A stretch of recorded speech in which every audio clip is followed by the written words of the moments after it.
CNG भी जो compressed natural gas है आजकल आपके घरों में बहुत पाई जाती है, जो कि खाना बनाने के रूप में उपयोग में लाई जाती है। ये पाइपलाइन द्वारा घरों में पहुंचती है आपके घरों में। ये कैसे मिलती है? ये प्राकृतिक गैस को उच्च दाब और निम्न ताप पर संपीड़ित करके द्रवित करके बनाई जाती है और ये तेल कुओं से पेट्रोलियम व प्राकृतिक गैस दोनों से प्राप्त होते हैं। यदि प्राकृतिक गैस का उपयोग देखें तो प्रारंभिक पदार्थ के रूप में बहुत से रसायनों और उसमें प्राप्त हाइड्रोजन गैस उर्वरकों के रूप में इसका निर्माण किया जाता है और इसको जलाने से ऊर्जा मिलती है। तो घरों में हम इसको जला करके अपने गृह कार्य के लिए उपयोग में लाते हैं। और आप एक नीचे नाम देख रहे हैं एथिल मरकैप्टन, जिसका सूत्र है C2H3SH। तो आप जानते हैं कि इसका उपयोग कहाँ होता है? जब कॉम्प्रेस्ड नेचुरल गैस लीक करती है कहीं पर, क्योंकि ये पाइपलाइन के द्वारा घर में पहुंचाई जाती है और इसकी लीकेज का पता कैसे करते हैं?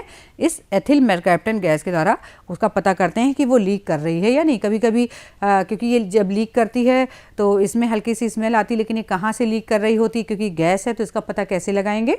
एथिल मरकैप्टन के द्वारा हम इसका पता लगाते हैं। अभी मैंने आपको बताया कि कोयला जो है वो विभिन्न तरीके का होता है, क्योंकि कहीं पर जैव द्रव्यमान दब जाते हैं, कई वर्षों तक दबे रहते हैं और वो विभिन्न प्रकार के कोयले में परिवर्तित हो जाते हैं। तो कोयला भी हमारा कई तरीके का पाया जाता है, एंथ्रेसाइट, लिग्नाइट कोयला और इसी तरीके से ये देखिए ब्यूटामिन और पीट कोयला। तो हम सब पे एक एक करके चर्चा करते हैं कोयले के बारे में। सबसे पहले एंथ्रेसाइट कोयला, यह सबसे उच्च गुणवत्ता वाला कोयला माना जाता है। इसमें कार्बन की 94 से 98% मात्रा पाई जाती है। यह कोयला मजबूत, चमकदार, काला होता है। इसका प्रयोग घरों तथा व्यवसायों में स्पेस हीटिंग के लिए किया जाता है, एंथ्रेसाइट का उपयोग, क्योंकि इसमें सबसे ज़्यादा मात्रा में कार्बन पाया जाता है। यदि हम लिग्नाइट के बारे में पढ़ें तो यह कोयला भूरे रंग का होता है तथा यह स्वास्थ्य के लिए सबसे अधिक हानिकारक सिद्ध होता है। इसमें कार्बन की 28 से 30% मात्रा पाई जाती है। इसे विद्युत ऊर्जा उत्पन्न करने के लिए कार्बन का उपयोग लाते हैं, तो वो लिग्नाइट कोयला ही होता है। इसके द्वारा ही जो है विद्युत ऊर्जा उत्पन्न करने के लिए लिग्नाइट का उपयोग किया जाता है। तो आपने देखा कि एंथ्रेसाइट में कार्बन की सबसे ज़्यादा मात्रा पाई जाती है। उसी तरीके से बिटुमिन कोयले के बारे में पढ़ें तो यह भी कोयला अच्छी गुणवत्ता वाला माना जाता है। इसमें कार्बन की 78 से 86% मात्रा तक पाई जाती है।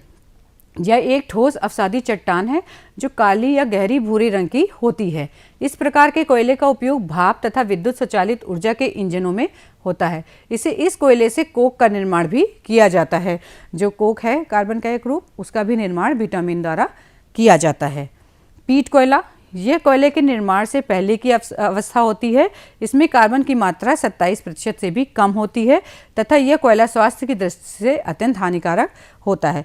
तो आपने देखा लिग्नाइट, विटामिन, पीट कोयला, ये सारे कोयले के रूप हैं और इसमें कार्बन की प्रतिशतता के आधार पर इनको नामित किया गया है कि इनके नाम कैसे रखे गए। ये कार्बन की प्रतिशतता के आधार पर रखा गया है। अब पेट्रोलियम पे अगर हम चर्चा करें तो जिस राज्य के पास, क्योंकि पेट्रोलियम को द्रव्य सोना भी कहते हैं, आपने सुना होगा पेट्रोलियम को द्रव्य सोना भी कहते हैं, क्योंकि जिस राज्य के पास जितना पेट्रोल होता था वो उतना ही कीमती राज्य कहलाता था। उसकी उन्नति उस हद तक निर्भर होती थी। तो इसके उपयोग के कारण ही इसको द्रव्य सोना नाम दिया गया और ये बहुत ही महत्वपूर्ण पेट्रोलियम था। और यदि सबसे पहले विश्व में सबसे पहले जो तेल के कुएं थे वे अमेरिका के पेंसिल्वेनिया में 1859 में पेंसिल्वेनिया में सबसे पहले इसके कुएं देखे गए थे। और भारत में सबसे पहले 1867 में असम के मक्कड़ में ये पेट्रोलियम का कुआं पाया गया था। तो आपने इसके देख लिया कि उत्पत्ति के आधार पे कब और कहाँ इसके मिला था ये सबसे पहले। और यदि नाम की उत्पत्ति देख लें तो ये दो शब्दों से मिलकर के बना हुआ है, पेट्रा और ओलियम। तो पेट्रा का मतलब क्या होता है? चट्टान, और ओलियम का मतलब होता है तेल। तो जो तेल वाली चट्टानों से जो हमें मिलता है चिकना भूरे रंग का पदार्थ, वो पेट्रोलियम कहलाता है। तो जो पेट्रोल है वो धरती के नीचे कई सतहों के नीचे, देखिए इस चित्र में दिखाया जा रहा है ना, नीचे तक की ये लेयर के रूप में पाया जा रहा है। तो यहाँ पे पेट्रोल इकट्ठा हो गया है। अब इसको प्रभाजी आयतन द्वारा इकट्ठा किया जाता है। फिर इसमें कई सारी अशुद्धियाँ होती हैं, कई सारे और पदार्थ होते हैं जिनको विभिन्न तापमान पर अलग करके उनको द्रवित किया जाता है। जैसे पेट्रोलियम और एस्फाल्ट और बहुत सारे पैराफिन, मोम, स्नेहक तेल, diesel, kerosene, petrol, petroleum, ether, प्राकृतिक गैस, कई सारे तत्व होते हैं जो हमें इससे मिलते हैं। ये इनका एक उचित क्वथनांक होता है, उस क्वथनांक पर इनको इकट्ठा किया जाता है। क्योंकि जो पेट्रोलियम पदार्थ हैं वो बहुत सारे हैं, पेट्रोलियम के संगठन के बारे में अभी मैं आपसे आगे बताऊंगी। तो ये संगठक जो पाए जाते हैं वे विभिन्न क्वथनांकों पर पाए जाते हैं, इनका क्वथनांक विभिन्न होता है और इसमें कार्बन परमाणुओं की संख्या भी भिन्न भिन्न होती है और इसी के नाम पर इनका नाम रखा जाता है और इनका विभिन्न क्षेत्रों में उपयोग किया जाता है। अब आगे भी दिया हुआ है कि जो पेट्रोलियम निष्कर्षण है वो धरती के अंदर से पेट्रोलियम निकालने की प्रक्रिया के द्वारा करते हैं, जिसमें बहुत सारे पदार्थ हमें मिलते हैं। जैसे मैंने भी आपको बताया कि जो कच्चा तेल है उसको प्रबंधक स्तंभ के द्वारा 400 डिग्री सेंटीग्रेड तक गर्म करते हैं, तो इससे बहुत सारे पदार्थ मिलते हैं जैसे एस्फाल्ट, पैराफिन, मोम, स्नेहक तेल, diesel, kerosene, petrol, petroleum, ether, प्राकृतिक गैस, ये सभी मिलते हैं। लेकिन इनमें तीन जो है एस्फाल्ट, पैराफिन, मोम और स्नेहक तेल, इनको गर्म करने के, इनको जलाने के लिए बाहर से ही ऊर्जा देनी पड़ती और सब अपने आप ही विस्फोटक के रूप में कार्य कर सकते हैं, लेकिन ये तीन को जलाने के लिए हमें ऊर्जा देनी पड़ती है।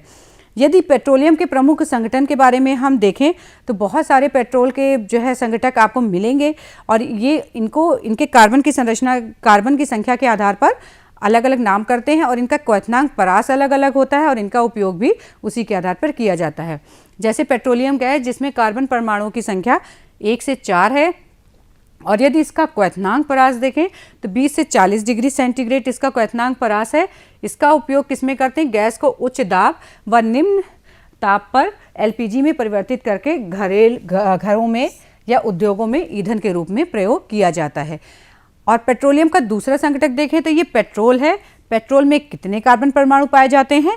5 से 10 कार्बन परमाणुओं की ये श्रृंखला का एक संरचना बनाता है और यदि इसका क्वथनांक देखें तो 30 से 190 डिग्री सेंटीग्रेड तक इसका क्वथनांक परास होता है। और जैसे कि पेट्रोल आपको पता ही है, मोटर ईंधन, वैमानिक ईंधन, शुष्क धुलाई आदि में इसका प्रयोग किया जाता है।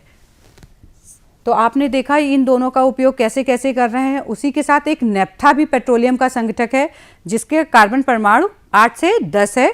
इसमें कार्बन परमाणु 8 से 10 की संख्या में पाए जाते हैं और इसको 120 से 180 डिग्री सेंटीग्रेड के परास पे एकत्रित किया जाता है। और नेप्था का उपयोग यूरिया के निर्माण में किया जाता है क्योंकि कृषि कार्यों के लिए हम लोग यूरिया वगैरह काफ़ी उपयोग में लेते हैं, तो ये यूरिया के उपयोग में काम आता है। तो आपने देखा कि कैसे ये तीनों पेट्रोलियम गैस 1 से 4 कार्बन परमाणुओं की संख्या, पेट्रोल में 5 से 10, नेप्था में 8 से 10 कार्बन परमाणुओं की संख्या पाई जाती है। इसी तरीके से आगे केरोसिन, डीजल और पैराफिन और बिटुमेन भी जो परमाणु के संगठक हैं उसमें भी विभिन्न कार्बन परमाणु की संख्या है। जैसे केरोसिन में 8 से 10 कार्बन परमाणु पाए जाते हैं। क्वथनांक परास 180 डिग्री से 260 डिग्री सेंटीग्रेड होता है। स्टाम्प लैंप ईंधन के रूप में प्रयोग होता है। डीजल 14 से 20 कार्बन परमाणु संख्या होती है, 260 से 340 डिग्री सेंटीग्रेड क्वथनांक परास होता है। भारी मोटर, वाहनों, जनरेटर आदि में इसका उपयोग किया जाता है। पैराफिन 20 से अधिक कार्बन परमाणु की संख्या, 340 से 400 डिग्री सेंटीग्रेड इसका ताप क्वथनांक परास होता है। वैसलीन, मोमबत्ती बनाने में इसका उपयोग होता है। बिटुमेन 20 से अधिक कार्बन परमाणु पाए जाते हैं इसकी संरचना में और इसका जो क्वथनांक परास होता है बहुत ही ज़्यादा होता है। पेंट और सड़क के निर्माण में इसका उपयोग किया जाता है। तो आपने देखा कि कैसे जो है विभिन्न प्रकार के पेट्रोलियम के तत्व पाए जाते हैं। अब आपने देखा होगा कि कई जगह आग लग जाती है क्योंकि ये सारे जो पदार्थ हैं ये एक जलक के रूप में कार्य करते हैं, विस्फोटक के रूप में कार्य करते हैं और यदि कहीं आग लग जाए तो बुझाने का कार्य कैसे करेंगे? जो है जहाँ पर भी दहनशील पदार्थ हैं पदार्थों को हटाएंगे, हवा के प्रवाह को रोक देंगे कि हवा का प्रवाह आएगा तो आग बहुत बड़ी मात्रा में फैल जाएगी, तो आग के प्रवाह को कम कर दें। और बुझाने वाले यंत्र जिसमें कार्बन डाइऑक्साइड का प्रवाह किया जा सके उस तरीके के यंत्रों का उपयोग करेंगे। और कहीं पर अगर आग लग जाती है और यंत्र उपयोग में नहीं है वहाँ पर, तो आप वहाँ पर बालू, धूल तथा जल का भी उपयोग आग को बुझाने में कर सकते हैं।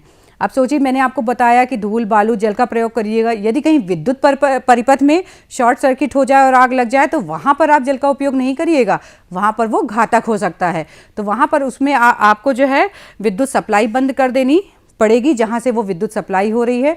तो अब आप जान गए होंगे कि आग बुझाने की प्रक्रिया हम कैसे कर सकते हैं। अब जो ईंधन दहन है, दहन के लिए भी किसी चीज़ के जलने के लिए भी 3 परिस्थितियों की आवश्यकता पड़ती है। एक तो उसे उसके जलन ताप तक बढ़ाने के लिए और ऑक्सीजन की, और एक जो पदार्थ उसको जलाने के लिए आवश्यक है, जो दाह पदार्थ, जलने वाला पदार्थ है, एक तो वो चाहिए, फिर दूसरी ऑक्सीजन की, और उसको उसके जलने के लिए उच्च तापमान तक पहुंचाने की आवश्यकता पड़ती है। तो ये 3 परिस्थितियां दहन के लिए बहुत आवश्यक हैं। और इस दहन का पर्यावरण पर क्या प्रभाव पड़ता है? आपने देखा होगा कि बहुत जगह लकड़ियों के जलाने पर धुआं उत्पन्न होता है, कंडों के जलाने पर धुआं उत्पन्न होता है। जो हमारे हम वाहन उपयोग में ला रहे हैं, उससे निकलने वाला धुआं वातावरण को कहीं ना कहीं प्रभावित कर रहा है, क्योंकि दहन के बाद ये जब ऑक्सीजन के साथ जलते हैं तो कार्बन डाइऑक्साइड का निर्माण करते हैं, और जाकर ये कार्बन डाइऑक्साइड वातावरण में अधिक मात्रा में हो गई तो इसका विपरीत ही प्रभाव पड़ता है। और कार्बन डाइऑक्साइड की बहुत ज़्यादा मात्रा वातावरण में क्या प्रभाव उत्पन्न करती है? ग्रीन हाउस इफेक्ट उत्पन्न करती है। ये ग्रीन हाउस क्या इफेक्ट क्या है? जब कार्बन डाइऑक्साइड की मात्रा वायुमंडल में ज़्यादा हो जाती है तो सूर्य का प्रकाश धरती तक नहीं पहुंच पाता है, और जिससे कि सूर्य का प्रकाश तो हर चीज़ के लिए बहुत आवश्यक होता है, पेड़ पौधों के लिए आपको पता ही है। तो यदि कार्बन डाइऑक्साइड की मात्रा ज़्यादा हो जाएगी अदर गैसेस की, तो प्रकाश नहीं पहुँच पाएगा। इसे ही ग्रीन हाउस इफेक्ट कहते हैं। अब जैसे आपने अभी देखा होगा कि कई क्षेत्रों में पराली जलाने का कार्य हो रहा था, तो उससे उत्पन्न धुआं वातावरण में इकट्ठा हो रहा था और प्रदूषण उत्पन्न कर रहा था। उसके साथ साथ ये धुआं हमारी सेहत के लिए भी बहुत हानिकारक होता है।